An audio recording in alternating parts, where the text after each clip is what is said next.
All right. And I'll backtrack a little bit. So when it comes to being in a cipher Yeah. and being around other like-minded individual and MCs, and when it comes down to real freestyles, I'm not talking about pre-rehearsed, written, I'm talking about like off the top. This is the beat we're rapping on. You didn't know what beat we were gonna rap on. You just spit. Like this is exactly from your heart, from your brain. You know, mind, body, and soul, spirit, all that stuff. When it comes down to that, I have spent, I used to say 17 years honing that craft. I used to say that number. I recently found out, though, I forgot about it, if we had that conversation or not, watching a home video that my mother recorded of me in like 1996. So I was about 7. I think it was 95 or 96. And she's asking me questions. She's interviewing me about like Disney World and other kid things. And out of nowhere, she says, sing a song. And so I start to sing a song. It's hilarious too, because I'm singing like this high-pitched voice. So it sounds like a little girl. But when I'm watching myself, like 20-some years in the past, I can tell instantly that I'm not singing a song that I know. Primarily because I have a very, very deep connection with music and lyrics and melodies. And even though I don't memorize lyrics well at all. It's very difficult for me to memorize. I have to listen to a song typically about, let's say, 50 times in order to dedicate it to even partial memory. So if I hear something that I've heard in the past, I will know it instantly. And when I listened to it, I only remembered hearing it from when I watched the video previously, like years ago. The last time I watched the video, it didn't like give me that, oh my gosh, I can't believe that song, blah, blah, blah, and this, that. I didn't get that feeling. You know, kind of like that feeling you get when you hear a song from like middle school. And because I didn't get that feeling, and the fact that I could not place these lyrics, I was like, I think I'm making this song up. I really, really do think I'm making this song up. I'm not rhyming. I'm really not making sense. I'm just saying cute phrases and putting them together. And it clicked. And I was like, wait a minute. Like, I always said to myself, I started freestyling because I used to write poems as a child. Writing poems and reading poems was like my favorite thing to do as a child. And it got to the point where I could just freestyle poems. And I was in middle school. So I thought that was my first encounter with freestyle poetry, freestyle hip hop. When actuality, it was as a small child who just put nursery rhymes. What I believe I did was I took bits and pieces from Barney and Arthur and like songs, whatever songs are out, and added my own lyrics to them, and just found my own little tune in my head, and it just flowed. And what I believe happened is that in middle school, especially in high school, I received help and guidance from other students and friends on how to better that craft. I had already had it, but my friends and probably my family too helped me to build upon that craft. And so when I got to like, I want to say the early college years was when I got more help from other friends, but I spent hours and hours and hours and hours rapping and freestyling to myself. Nobody ever, I didn't even record myself. For years, Asher, I said to myself, I'm going to record what I'm rapping right now. I'm gonna put my phone on voice memo and record it. Never, for years, Asher, I never recorded myself. I just rapped in the car, put on beat, and rapped about Krispy Kreme donuts, Walmart, Chick-fil-A, because that's what I would see. When I rapped in the car, I rapped about whatever I could see. And that's where I was usually rapping, on the way to Chick-fil-A or Taco Bell or whatever. And I never thought nothing of it. Never in my mind would I ever thought, oh man, my phone's ringing. That all those hours I spent were me practicing. all practice. And with that practice, I developed a sense of confidence in my craft from that practice. And that is a confidence that I need to push on other art or other platforms, I should say, because I do have that confidence in other trades and arts, but where I really want it is podcasting, commentating, recording hip hop songs, writing lyrics, and that's the main ones. Those are the main ones. That's a good start. I definitely agree with you that you have that confidence, especially when it comes to speaking, or at least you've practiced it enough to where when you interact with people, like every time when I talk with you, I can tell you have the power in your voice, the bass in your voice. And that's one of the things that kind of drew me to you, besides us being next door neighbors my freshman year and you being my RA. I was just like, this guy's super cool. Like, you're nice and you're like cool to be around.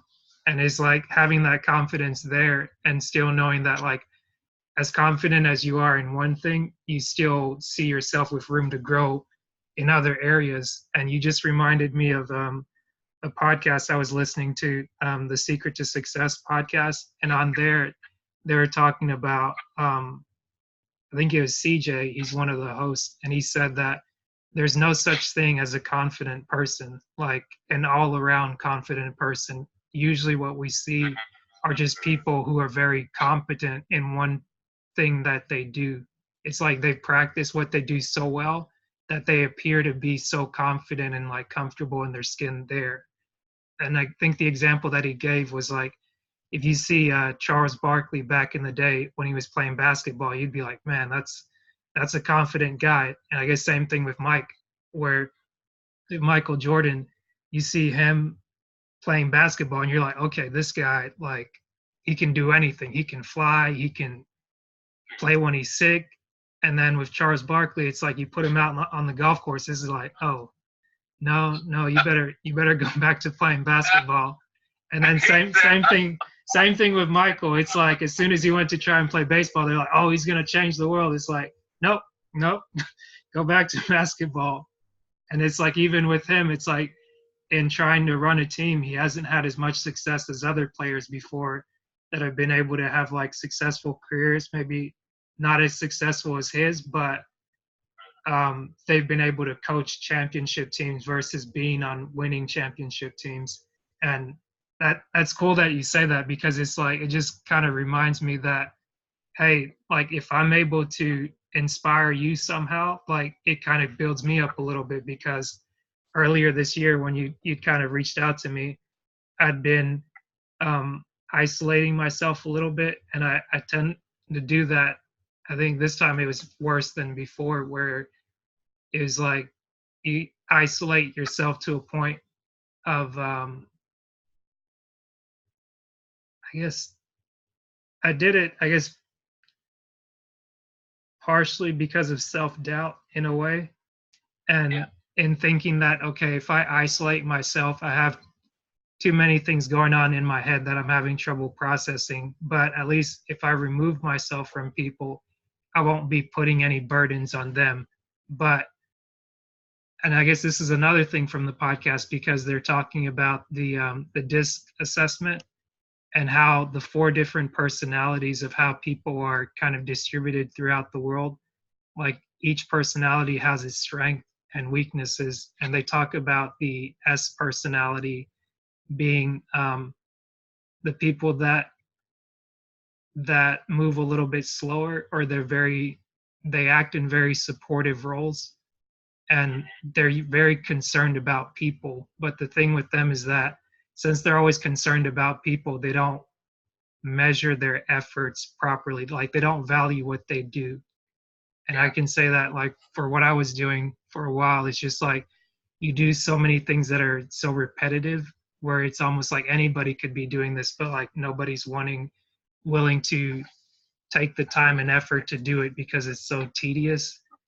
And then you don't necessarily look for the recognition for it, but when it never shows up, and the recognition always goes to like the person that's the loudest, that's just like making a show of it, that's like, hey, look at what I did, look, and it's like, no, I don't need to do all that. I know what I can do well, and I'll just do it. You give me an assignment, I'll get it done. I don't need to have like a whole conference or something like that. And for me, kind of hearing these things now, being on the other side of like the isolation, and also having people like yourself and other friends kind of reach out and just be like, hey, like, I can tell in your voice that like your energy's down, like you're either ducking calls or like something's not right.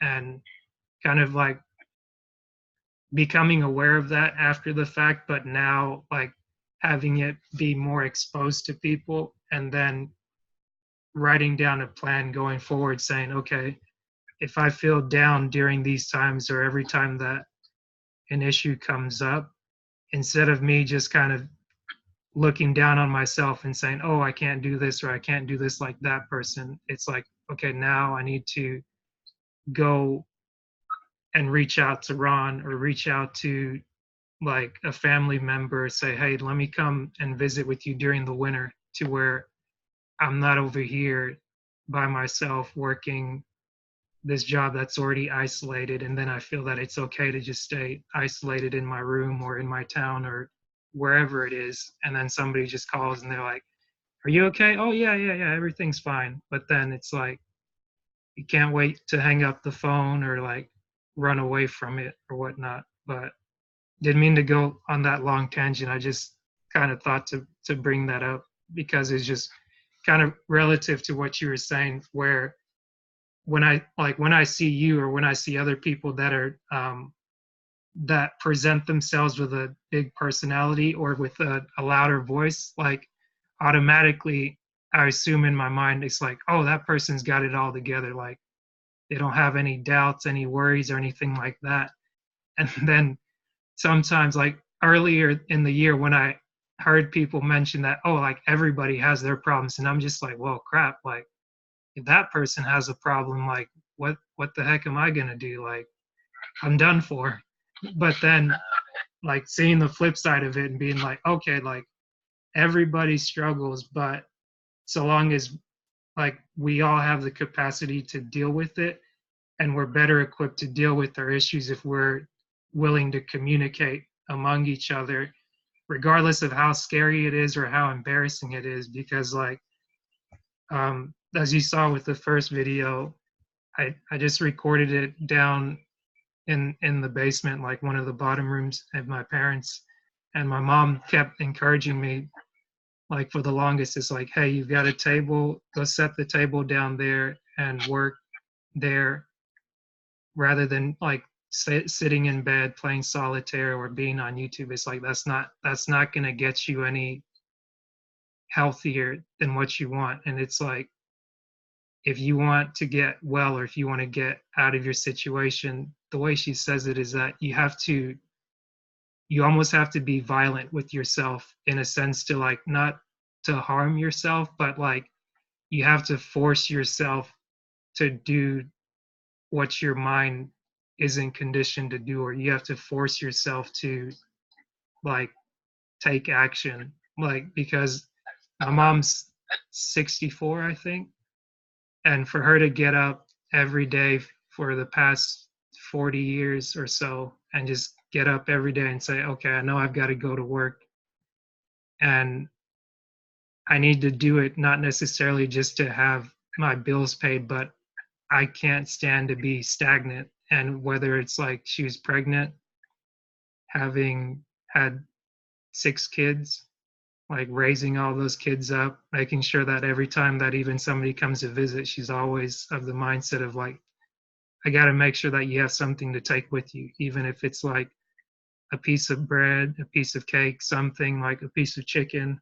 like whatever it is. It's like, hey, make sure you take this with you. If you can share it with somebody, like share it with somebody. And I guess until having gone through like a little bit of struggle and kind of understanding relatively where like what everybody kind of has to go through on their own level, it it really makes me more appreciative of that, and not to diminish myself to say like, oh, this is just a little thing. It's like it's something, but it's something that can be overcome, and not just like, oh, like how dare I feel bad for myself just because something didn't go my way. But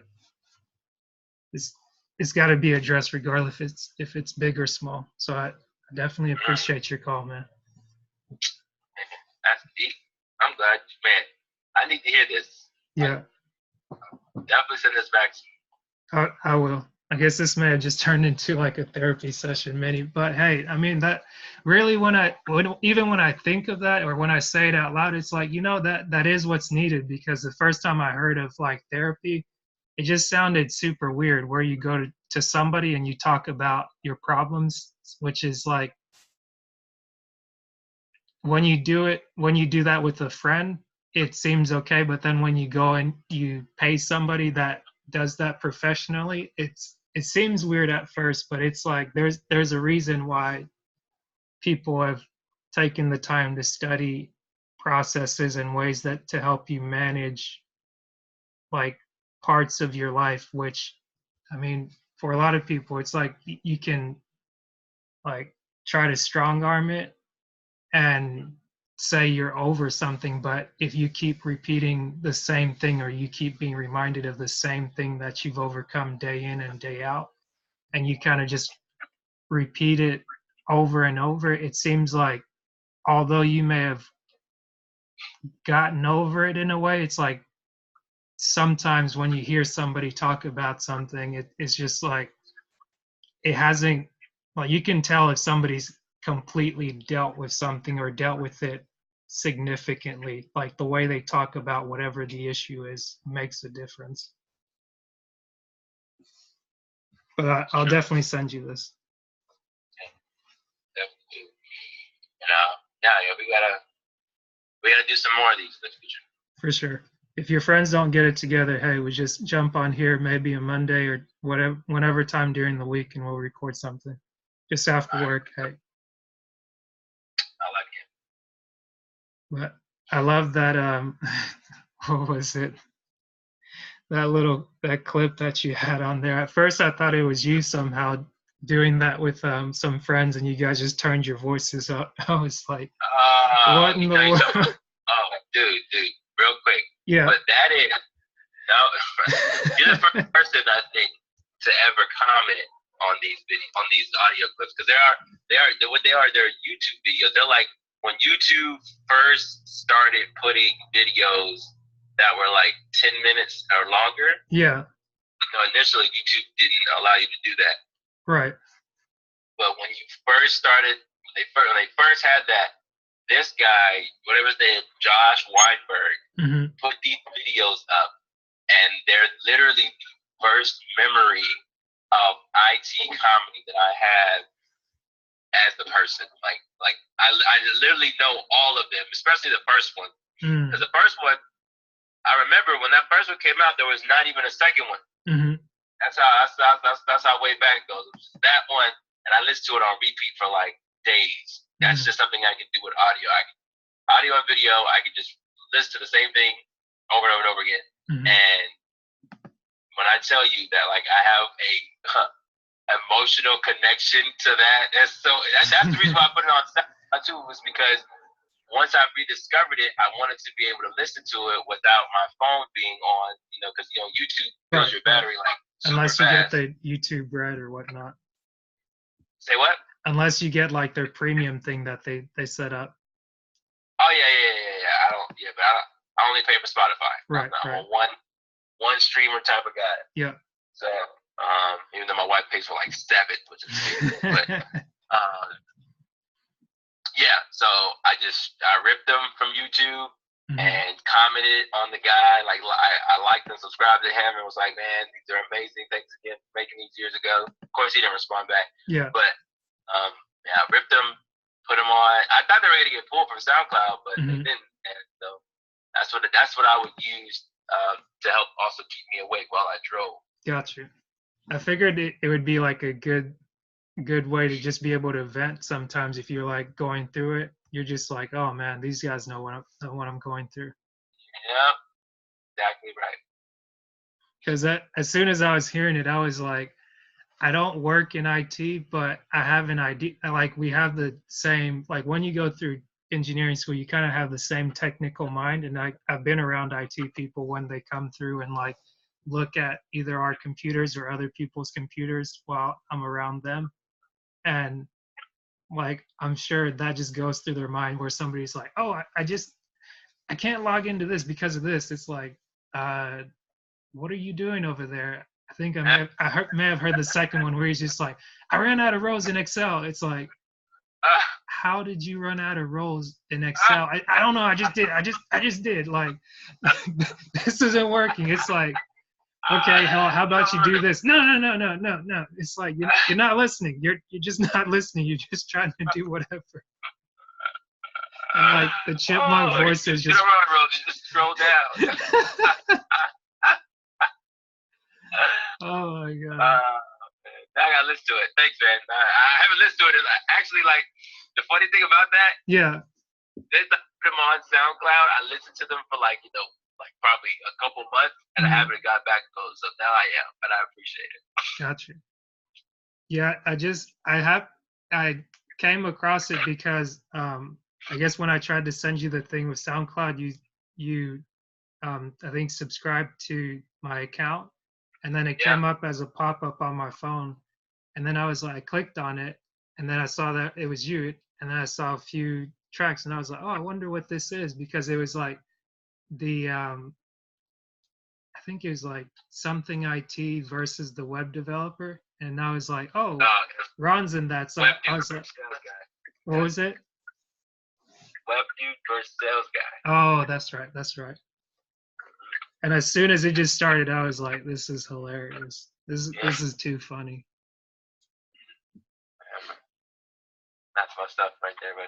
And actually, wow, the perfect time my DJ boss is calling me. Well, I keep calling him my DJ boss because he was my DJ boss for like 10 years, and now he's my DJ partner.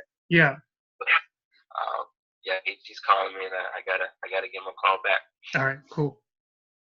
Well, we'll wrap later on. All right. All right. Yeah, cool. Most definitely. Appreciate you, Ron. All right, man. Appreciate you. Bye.